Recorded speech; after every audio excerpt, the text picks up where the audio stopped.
Jarima. Jarima adalah melaksanakan perbuatan-perbuatan terlarang dan meninggalkan perbuatan-perbuatan yang wajib yang diancam syara dengan hukuman had atau hukuman takzir.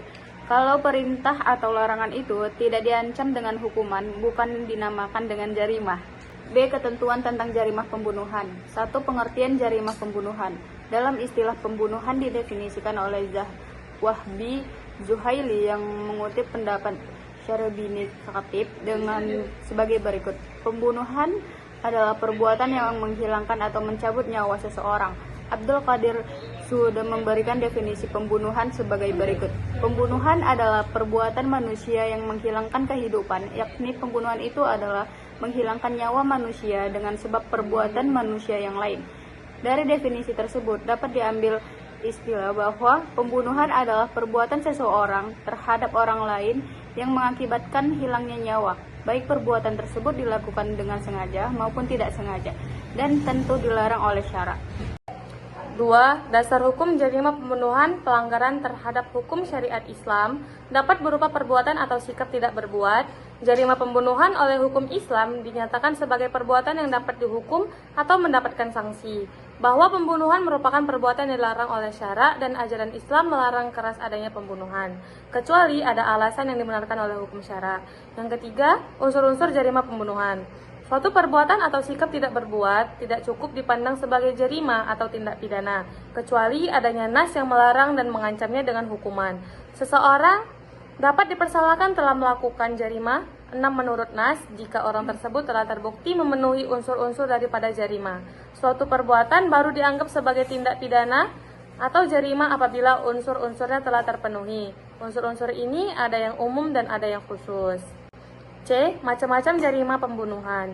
Jarimah pembunuhan, bila dibandingkan dengan jarimah-jarimah lainnya, merupakan suatu jarimah yang sudah ada sejak dahulu. Sebagaimana kasus pembunuhan yang dilakukan oleh Qabil terhadap Habil, yang keduanya adalah kakak beradik dari anak Nabi Adam alaihissalam. Hal ini sebagaimana dijelaskan oleh Allah dalam Al-Quran surah Al-Ma'idah ayat 27 sampai dengan 31. Dalam ayat 30, antara lain disebutkan, maka hawa nafsu Qabil menjadikannya menganggap mudah membunuh saudaranya.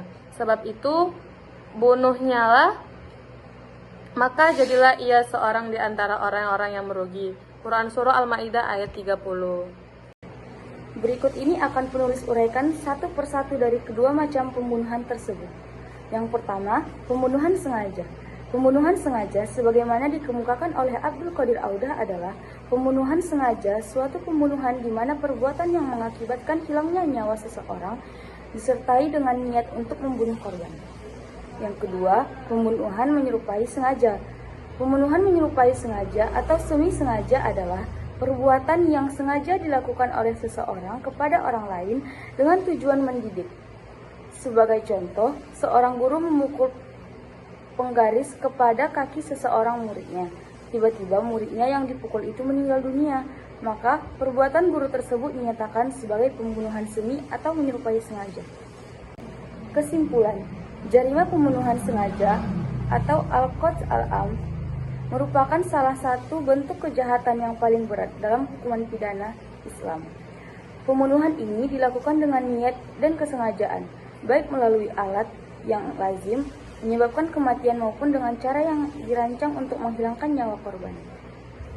Hukum Islam memandang nyawa manusia sebagai sesuatu yang sangat berharga dan sakral, sehingga pelaku pembunuhan disengaja dikenai hukuman berat berupa kisos atau balasan setimpal, atau dalam kondisi tertentu dapat diganti dengan diat atau tebusan, atau bahkan takzir atau hukuman alternatif atas keputusan hakim.